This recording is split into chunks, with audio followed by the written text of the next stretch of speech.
الاسماعيلي كابتن حسام، كل سنه وحضرتك طيب. ابو مسلم، هات وخد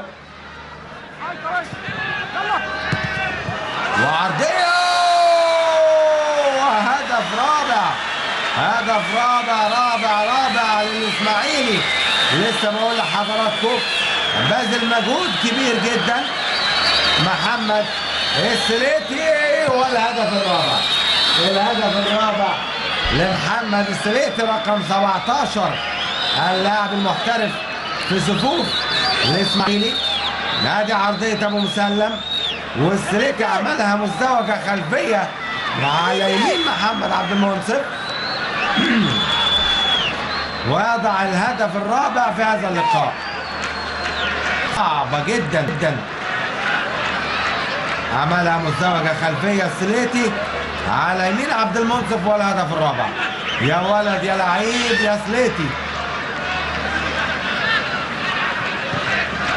الهدف الرابع في الدقيقة 77.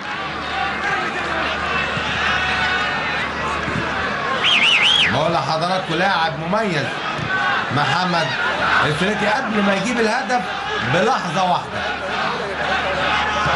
4-1، نتيجة كبيرة وتقدم كبير للإسماعيلي وتفوق للإسماعيلي في مهرجان اعتزال طرف.